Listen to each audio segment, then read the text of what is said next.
Hello student, आप सभी का स्वागत है एसएस मैथ्स एकेडमी में। और आज के इस वीडियो में हम जानेंगे बच्चों कि किस तरह कैल्सी को डिग्री मोड से रेडियन मोड में कन्वर्ट कर सकते हैं और उसके अलावा ट्रिग्नोमेट्रिक रेशियोज के वैल्यूज़ कैसे लाए जाएंगे उसी पैटर्न से। देखिए, सबसे पहली बात आप नोट कीजिए, यहाँ कैल्सी में मोड दिखाया जाता है, तो ये डिग्री मोड है फिलहाल। तो डिग्री मोड में जब आप साइन का कोई भी एंगल डिटरमाइन करना चाहते हैं, जैसे कोई भी स्टैंडर्ड एंगल लीजिए साइन 30 डिग्री, तो इज इक्वल्स टू आंसर आएगा 1/2। एक बात ध्यान रखिएगा कि ये डिग्री की वैल्यूज है, तो यहां पर आप पाई एंट्री नहीं ले सकते, यानी आप जो 30 डिग्री को π/6 कहा जाता है उसकी वैल्यू अगर निकालना चाहे तो आप डिग्री मोड में नहीं निकालेंगे, अदरवाइज उनका रिलेशन वैल्यू आएगा और वो वैल्यू इक्वल नहीं रहेगा, क्योंकि साइन 30 डिग्री 1/2 आता है तो साइन π/6 भी 1/2 आना चाहिए। मैं आपको वही एक कंडीशन दिखा देता हूं कि अभी फिलहाल जो कैल्सी का मोड है वो डिग्री है, और अगर आप पाई टाइप करना चाहते हैं तो शिफ्ट ये बटन दबाए तो आपको पाई मिल जाएगा, /6 लिखेंगे और वैल्यू 1/2 है, याद रखिएगा। तो वैल्यू देखिए क्या आ रही है, 9.138 इंटू 10⁻³ जबकि हमें क्या चाहिए बच्चों 1/2। तो ये एक सबसे इंपॉर्टेंट टर्म होता है, आप सभी को याद रहे कि जब आप एंगल इन डिग्री मोड चल रहे हो तो आप डिग्री के ही एंगल्स यूज करते हुए ट्रिग्नोमेट्रिक रेशियोज की वैल्यू बनाएं। और जिस समय आप बात करते हो रेडियन की, तो रेडियन एंगल हमेशा इन टर्म्स ऑफ पाई होते हैं, जैसे π/2, π/6, π/4, π/3, पाई 2π, इस तरह 3π/2।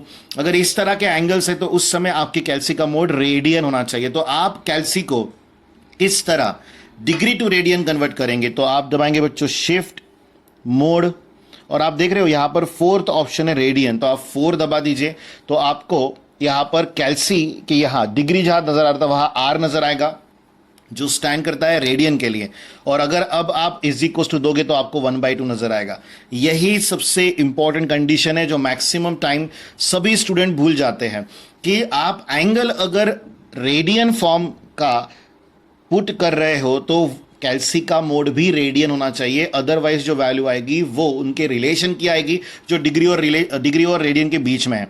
तो ये बात हमेशा समझ के रहिए। और अब आप किसी भी एंगल को देखिए, अभी कॉस ले लेते हैं, पाई कैसे टाइप करना बताया बच्चों, शिफ्ट 10 इंटू 10⁻x की टर्म, यहां पर पाई आ जाएगा, देन बाय अगर हम 2 ले लेते हैं तो ऑब्वियस है 0 वैल्यू आने वाली है, या आप इस 2 के जगह 5 ले लेते हैं तो वैल्यू पॉइंट में आएगी, ऑब्वियस है क्योंकि π/5 हमारा स्टैंडर्ड एंगल नहीं है।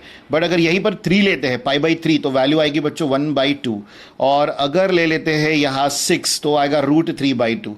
तो ये इंपॉर्टेंट है, जैसे पाई ही ले लीजिए cos पाई तो वैल्यू -1 आ जाएगी। तो इस तरह आप बड़े आसानी से रेडियन मोड में काम कर सकते हैं। बट जैसे ही आप इसे डिग्री में लेके जाएंगे, आप कंसिडर कीजिए आपका कैल्सी रेडियन मोड में है और आपने यहाँ 30 डिग्री लिख दिया या 30 डिग्री के एवज में 180 डिग्री लिख दिया। अब cos पाई की वैल्यू क्या थी बच्चों, -1, यानी cos 180 डिग्री की भी वैल्यू कितनी आनी चाहिए, -1। पर आप देखिए ऐसा नहीं होगा क्योंकि आप एंगल सब्स्टिट्यूट कर रहे हो यहां पर डिग्री वाला और कैल्सी का मोड है रेडियन, ऐसे नहीं चलेगा। तो अगर अब आप रेडियन टू डिग्री जाना चाहते हो, कैल्सी के मोड को चेंज करना चाहते हो तो आपको शिफ्ट मोड, आप देखिए DEG जो कि थर्ड ऑप्शन है उससे प्रेस कर दीजिए तो आपको अब इज इक्वल टू देने पर -1 नजर आएगा। तो देखिए बच्चों, इस तरह हम कैल्सी के मोड को चेंज कर सकते हैं, degree to radian, radian to degree. और यहां पर एक और मेजर ऑफ एंगल होता है बच्चों, वो होता है ग्रेडियंट। अगर आप ग्रेडियंट में जाना चाहते हो, जो कि इलेक्ट्रिकल डिपार्टमेंट के ही बच्चों को सबसे ज़्यादा काम आता है, NA में बोलिए या EMF में बोलिए, तो शिफ्ट मोड।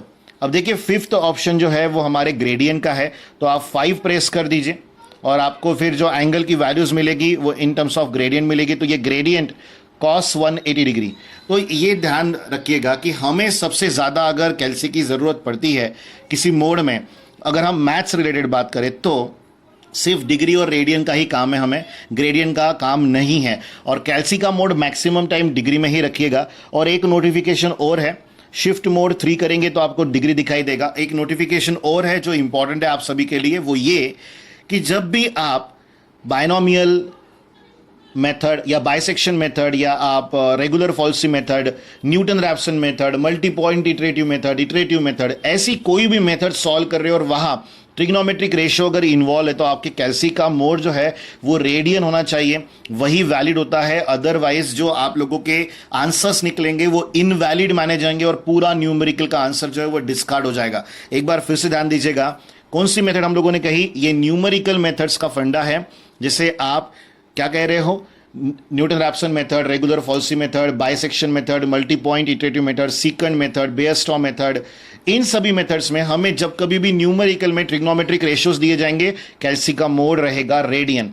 और इंपॉर्टेंटली अगर आप ट्रिग्नोमेट्री के न्यूमेरिकल सॉल्व कर रहे हो और आप कैल्सी की हेल्प लेकर इवैल्यूएट कर रहे हो किसी एंगल्स को, तो उस समय आपको ध्यान रखना है कि अगर क्वेश्चन डिग्री में है तो कैल्सी का मोड डिग्री रखिए, अगर क्वेश्चन रेडियन में है तो कैल्सी का मोड रेडियन रखिए। तो ये बेसिक फंडाज है जो आप फॉलो करते रहे।